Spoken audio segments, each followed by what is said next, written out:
साथियों, मैं बात बाबा साहब की एक स्टेटमेंट से शुरू करना चाहूंगा। जब बाबा साहब SC ST की लड़ाई लड़ रहे थे, अंग्रेजों की हुकूमत थी, तो ये तथाकथित ऊंची जाति के लोग बाबा साहब को देशद्रोही कहते थे, एंटी नेशनल कहते थे। उन दिनों में बाबा साहब ने एक स्टेटमेंट दी थी कि अगर देश और मेरे बीच में कभी कंपैरिजन हुआ तो मैं देश के लिए मर मिटूंगा, मगर अगर कभी देश और मेरी कम्युनिटी के बीच में संघर्ष हुआ तो मैं अपनी कम्युनिटी के लिए मर मिटूंगा, देश को बाद में देखूंगा। उसके बाद संविधान आया और संविधान में हमें हक हकूक मिले, लेकिन बड़े अफसोस के साथ ये कहना पड़ता है कि बाबा साहब की दूसरी स्टेटमेंट जब आप सुनेंगे तो आपको पता चलेगा हमने गलती कहां कर दी।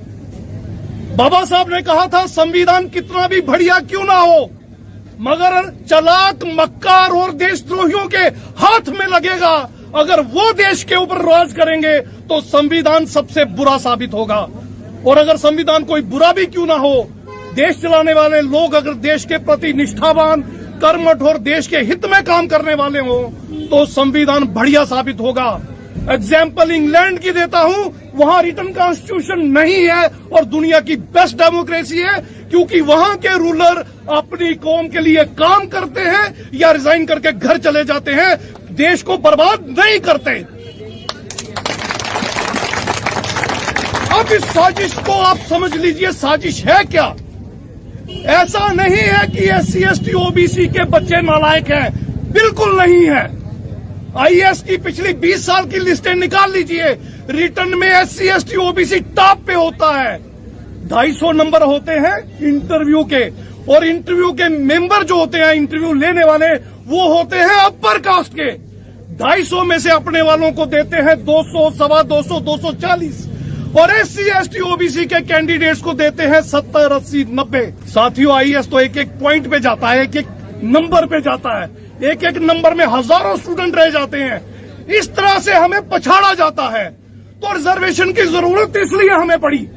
रिजर्वेशन में वो बाहर हो जाते हैं तो कंपटीशन हमारे बीच में हो जाता है। कम से कम जो भी निकलता हमारे घर से निकलता है, ये हिस्सेदारी हमें मिलती है।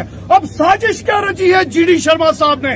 रिटायर्ड जस्टिस GD शर्मा साहब, जो RSS के इशारे पे, भाजपा के इशारे पे, हिंदुत्ववादी संगठनों के इशारे पे, बैकवर्ड क्लासेस कमीशन की से रिपोर्ट पे काम कर रहे थे, जिनको शायद अपना बेटा हाईकोर्ट जज बनवाना है कि उनकी क्या इंटरेस्ट है, उनकी साजिश को समझिए। अब वो SC ST OBC तीनों वर्गों में अपर कास्ट को घुसेड़ रहे हैं। अब क्या होगा? अब जब लिस्ट बनेगी, जनरल वाली सीटें भी वो ले जाएंगे। SC ST OBC की सीटों में अभी जो मैंने आपको बताया, रिटर्न में आप जितने नंबर मर्जी ले जाइए, इंटरव्यू में आपको दूध में से बाल की तरह उखाड़ कर बाहर फेंक दिया जाएगा। और सारी सीटें किसको मिलेंगी? 3, 4, 5 या 6%, 6% अपर कास्ट 100 करोड़ लोगों के बच्चों को मिलेंगी। और हमें क्या मिलेगा? हमें क्या मिलेगा? मैं याद दिलाना चाहता हूं, जब 5 अक्टूबर को जहां पर 19 में 370 और 35 वाला मसला हुआ, आपको पता है 6 महीने तक अखबारों के पूरे पेज पे क्या होता था?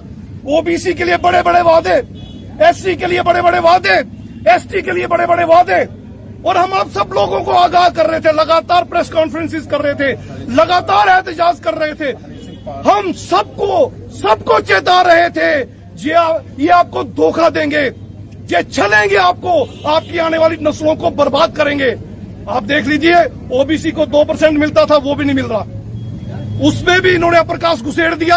अब कुछ नहीं मिलेगा OBC को। SC में भी इन्होंने कुछ ऐसी जातियों को इंक्लूड करने का फैसला किया है जो डिजर्व नहीं करती, और इसी तरह से पहाड़ी स्पीकिंग को ST में डालकर आपके हक पे डाका डालने का काम किया जा रहा है। अगर ये हो गया तो नोट कर लीजिएगा, 2023 के बाद जितनी पोस्टें ST की निकलेंगी जम्मू कश्मीर में, आपका एक आधा बच्चा आ गया तो मुझे पता नहीं, एक भी बच्चा आपका अब सीट नहीं निकाल पाएगा, याद रखिएगा। ऐसा नहीं आप नालायक है, मैंने बता दिया आपको, उनका षड्यंत्र है, क्योंकि सिलेक्शन कमेटियां उनके हाथ में है, इंटरव्यू उनके हाथ में है, लिस्ट वो निकालेंगे, आप जो करेंगे उसका फल आपको नहीं मिलेगा। तो ज्यादा वक्त मैं नहीं लूंगा, इस साजिश को घर घर जाके समझाइए। हम उनकी लड़ाई लड़ रहे हैं जिनको अभी समझ भी नहीं आई।